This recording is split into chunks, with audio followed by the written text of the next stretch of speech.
I'm MediaWorld01 and welcome to my top 10 cinema films of 2013. It's the most anticipated list of the year. I'm also going to be doing two other lists. I'm going to be doing my top 10 indie movies of 2013. There's been a lot of fantastic independent movies that have come out and I really want to talk about those movies and explain my top 10 favourites of this year. And then I've got my top 5 worst movies of 2013. Still going through that, trust me, there's a lot of shit that has been released this year. I've mainly avoided most of them, but this is my top 10 cinema movies of this year. These are movies that I've seen at the cinema. There is one that I am going to mention in this list which I have not seen at the cinema, but it was so good of a movie on DVD that I have to mention it. And of course, with any list there's going to be disagreements, there's going to be, you know, opinions. This is my list, this is my top 10 cinema movies, experiences, top 10 films that I enjoyed the most at the cinema. So, you know, this is my list, so don't take it personally when your favourite movie is not, you know, on the list for whatever reason. Now there is a few miserations I'm going to say which is not on this list. I'm going to say them now. Pacific Rim is not on this list. Fun, stupid action movie. I had a lot of fun with it. It's a film which I want to get on Blu-ray at some point. It's not on this list for obvious reasons because, you know, it's in my top 10 cinema movies. You know, that was a fun, cheesy movie. I enjoyed it for what it was. Elysium also. Man of Steel is not on this list. I did really enjoy that movie as well at the cinema, but unfortunately it has not made the top 10 of my favourite of this year. I'd like to point out also there's a couple of movies I haven't gone to see this year, mainly because of financial reasons and release reasons. The Wolf of Wall Street doesn't come out until January next year in the UK audience. Miss Saving Mr. Banks, a couple of these other dramas. A Hobbit I'm seeing next week with my friend. So it's just a couple of little things here and there which I haven't gone to seeing. Some movies I will see when it comes out on DVD or Blu-ray. So that will affect the list in a good portion of the way in terms of my favourite cinema movies of the year. So at number 10 we have is Iron Man 3. This is the first movie in the Marvel phase, phase 2, you know, after the Avengers, and I gotta say I really enjoyed it for what it was. You know, it was good to see Tony Stark's character, you know, without the Iron Man suit, using his intellect again like in the first movie. I like the fact he's kind of got, he's got little gadgets he does, you know, and he builds from scratch. You know, it's Robert Downey Jr. at his A game in a sense. You know, he's really mastered the character now from the Iron Man movies with the Avengers, and of course given this final kind of Iron Man movie, you know, trilogy to end that little, you know, world in a sense. I look forward to seeing what they do within, you know, Avengers 2 with the character. Certain decisions were made and it went a bit more comic booky later on, but you know, I really enjoyed it. The villains were good, you know, the comedy was good, the action was good. It was an improvement over the second one, of course. So Iron Man 3 definitely deserves 10th place. Iron Man 3. 9th place on this is a surprising movie that I really enjoyed at the cinema. I wasn't sure what to make out of this movie. It was going to be good or bad. I heard some kind of negative opinions. You know, I heard it was released in film festivals, you know, in 2011, and that movie is You're Next. It deserves 9th place on my list, mainly for the fact that I was genuinely surprised. I only saw 2 horror movies in 2013 at the cinema, and I'm really happy, I'm glad I watched You're Next because it actually was a lot more than I was expecting. I was a bit worried from some of the reviews, giving it 2 stars, this average kind of thing. It was okay. Some people really did not like this movie. I watched the cinemas, I really enjoyed it, I got a kick out of it. I think it's the main thing because I've seen so many horror movies that year, and being the fact that I love my horror movie genre, you know, it was a bit refreshing on the, it was a refreshing take on the slasher, you know, series of movies in the sense of a character, survival girl, that's actually kicking ass in the sense she's had survival training, she knows how to use weapons, she knows how to use this, and she's literally kicking the shit into these, you know, home invaders in a sense, with animal masks, you know, and there's some pretty effective scenes, some pretty creepy scenes, there's some pretty unpractical, you know, close combat stuff, you know, using the blender in one situation or setting booby traps in one place. You know, Your Next definitely deserves 9th place on the list. It was pretty good at the cinema, I really enjoyed it, and I can't wait to have it on Blu-ray. Another surprising movie that I saw at the cinema, which I wasn't expecting to see, was a thriller movie starring Hugh Jackman, named Prisoners. This is 8th place on the list. I really enjoyed it. This is a good, solid thriller, much like Seven in a sense, you know, in terms of the David Fincher style, in terms of the rain, the lighting, and you know, the whole situation of it. I made like this movie for the fact, you know, it was a good chance to see, you know, Hugh Jackman in a different role, you know, outside the Wolverine. I like the story of a guy, of an ordinary guy, basically wanted to find out where his daughter is. His daughter's been missing, you know, it's been kidnapped by this suspect, you know, we have, and he basically is beating the shit into him, he's torturing, he's doing this and that. He wants to know where his daughter is, and he's so convinced this person knows where he is, knows where she is. he's going to extreme lengths, and it's interesting to see how a father so deep can go down.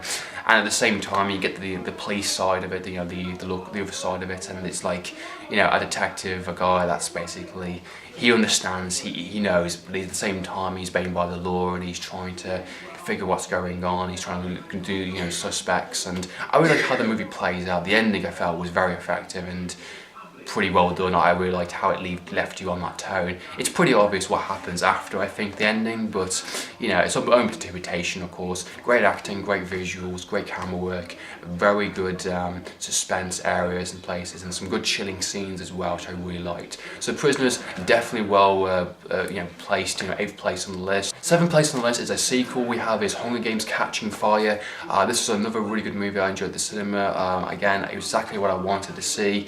Being the fact I haven't read the books, which I haven't got around to doing yet, I wanted the sequel to be a very different movie. I wanted it to be very different from the first one, and it did exactly what I wanted to see in a sequel. The first Hunger Games movie was more about introducing the world of the capital and the idea of control and authority, and the Hunger Games being as a tool to use and to control people, put fear into the people. The second one really exploited that, and there wasn't much of Hunger Games until the last maybe 40 minutes of the movie, which I felt was a really good choice. It was about the characters, it was about the aftermath of what happened of the first one.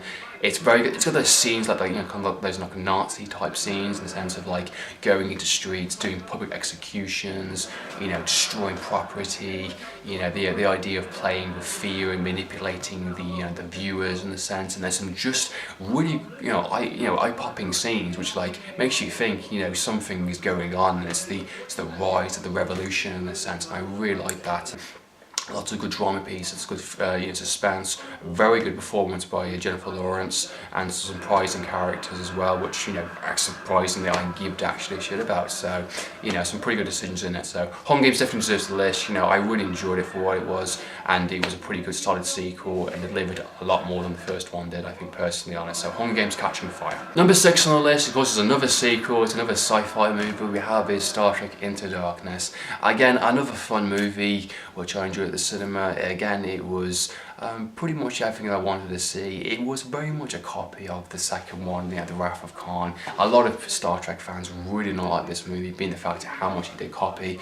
For me, I saw it as a tribute. I saw it as a kind of because being the fact of the events of the first Star Trek movie, the whole kind of changing time in a sense, and these characters are younger and they're going in a different course from the original Star Trek cast, I think it was appropriate to bring Khan as the sequel, and have a series of things that play out. Of course, there's this tribute with the whole switching certain characters in certain ways. I'm not going to say too much for spoiler reasons, but I really enjoyed it. It's good action, good comedy, good visual effects, it's Star Trek fun, good soundtrack, you got Benny come back as Khan. It's pretty badass, in all fairness. Star Trek Into Darkness delivered exactly what it promised on paper. I really enjoyed it at the cinemas. I had fun with it. I enjoyed it even more on Blu-ray. It does exactly what it says in the tin. Star Trek Into Darkness. 5th place on my list is another Marvel movie part of the Phase 2 project we have is 4-2 The Dark World. I really enjoyed this movie at the cinema. I felt it was a very well done sequel, definitely better than the first one. I felt, ever since after the Avengers, they seem to know what to take these characters into now, exactly what the improvements were, exploring Asgard even more, which is good, having Thor deal with other situations. Again, they still managed to do the comedy elements really, really well. Visuals are good.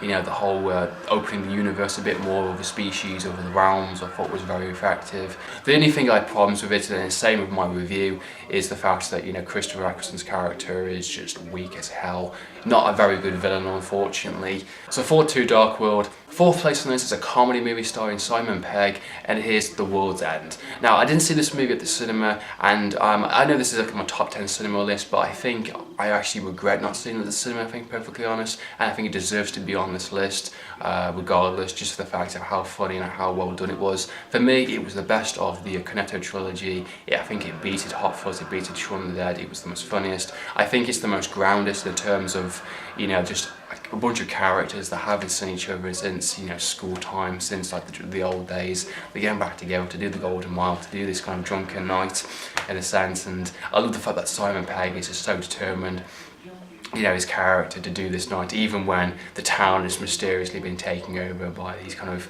weird alien creatures in a sense, which is interesting. I thought that's quite funny, and in the sense he's determined to keep doing it. I really like the idea of that, and it's the idea of friendships, the idea of trying to hold on to the past and trying to move on in a sense. And I really like the idea. I think I can connect with this movie the most out of the other two did, and I know certain people like that, especially Simon Pegg's character. I know a person exactly like who he is in a sense. So I regrettably chose not to see it at the cinema for whatever reason. I'm disappointed in myself, but it deserves to be on this list. So good stuff. So World's End, 4th place. So these are my top 3 favourite movies of 2013. These are the movies that I've been talking about weeks after seeing it at the cinema, quoting, dying to get it on Blu-ray.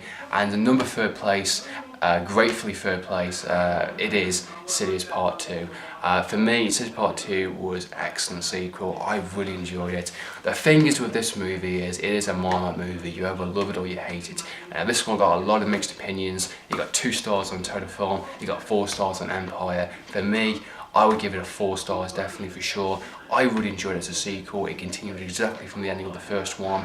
It expanded the universe even more, answered a lot of questions, revealed a lot of stuff, and it actually did a lot more than I was expecting it was going to be. There was a lot of great chilling scenes from The Shining in a sense, with the whole with certain things happening in the movie, which I'm not going to say for spoiler reasons. They're backtracked to the first one in some locations. It was a movie which I was like glued to at the cinema. I really love the look of the movie as well. It's very similar look from the first one. I like the fact that it just explained a lot more. It solved all those extra little things that happened in the first movie. And it did some pretty effective judge scares in places. It wasn't about the jump scares, or it was more about sound. It was more about, something's coming in a sense. And I really liked how they played upon that. And there's some just great scenes where like the whole dices and stuff like that, and communicating with the spirits I really liked. And I honestly can't wait for part 3 when it does come out. Look forward to seeing what they do with that. So it should be a brand new kind of section of the franchise. So really good stuff. So this is one of the last James Wan movies also.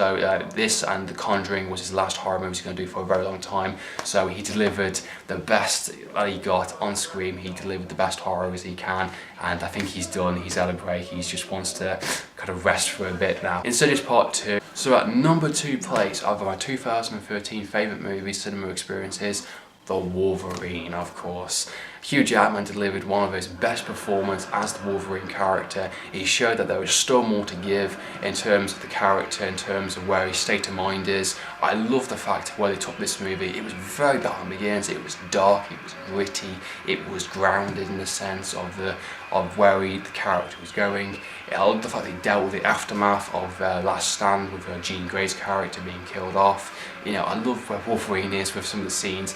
Practical effects, actual blood on claws. It took the Wolverine's character into a whole new different culture. I loved the acting in this movie. I loved the state of mind Wolverine's in, the idea of kind of like bringing himself back up and not calling himself the Wolverine for a good portion of the movie. And the fact that he doesn't have his healing abilities is very interesting and makes some of the scenes a bit more intense, with him getting stabbed and shot and that kind of thing.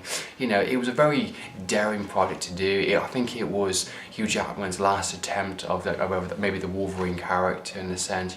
Is it time to call it quits in a sense? And because of the Wolverine and because of X-Men, Days of Future Past, he is willing to do another movie now with the same director, with the same writers of this movie. So that's really fantastic. It just proves after such a long time Hugh Jackman can still nail this character and still deliver something brand new that we haven't seen yet. And number 1 place, my absolutely favourite movie at the cinema that I enjoyed the most, was basically nearly had a flat line watching the movie, is Gravity. Of course, this movie is just phenomenally brilliant. I really enjoyed this. This was so much better than I thought it was going to be. The trailer looked pretty decent. I wasn't sure. They had mixed opinions, people nitpicking this and that. I saw it in IMAX 3D, which is a very good choice for a movie which is about outer space, about being in space kind of thing. It made the whole, scenes a lot more epic, a bit more open kind of thing. I was just like tranced in this movie from start to finish. It was the fact that it was in that giant screen. I felt what was going through the situations. It was the sound as well that was the most impressive, in terms of there's no sound in space, the airlocks, the fire coming through in places. The scoring was beautiful, especially in the last, third act of the movie. You know, whoever says that Sandra Bullock cannot act or Sandra Bullock was the wrong choice in this movie, get out. You know, I remember talking about this movie with a friend, and he's saying like, "Oh, I wish they got someone else to play the main kind of female actress, you know, not Sandra Bullock." And I think to myself, no, she was very good in this movie. She very impressed me, you know, in this movie for sure. I saw her in The Heat also, another comedy that was out this year. She was pretty funny in that. You know, she's really, it's one of her best roles, if I'm perfectly honest, of a character that's basically just gone into space to kind of just escape Earth in a sense, you know. She has a backstory, which I'm not going to get into for some, you know, for whatever reasons, but, you know, the reasonings for it is quite good. I love, you know, how the movie builds upon that, you know, with her character, you know, being the audience in a sense. You've got George Clooney. George Clooney's pretty good in this movie also. He's one of the secondary characters. Really good. I really enjoyed his performance in it as well. He was keeping her, you know, fighting, keeping going there. You know, you're not going to quit, you're not going to panic on me, you're going to keep doing this, you're going to work with me here. A movie which I was talking about for weeks and weeks and weeks. Love the movie, can't wait to get it on Blu-ray. It's probably not going to be the same experience, but god damn it, I enjoyed it. So if I hope you enjoy watching my top 10 cinema movies of 2013, please keep a lookout for my top 10 indie movies of 2013 and my top 5 worst movies of 2013 also. What are your selections? I'd love to know, comment down below. So in the meantime, Andrew from MediaWorld01 TV, signing out.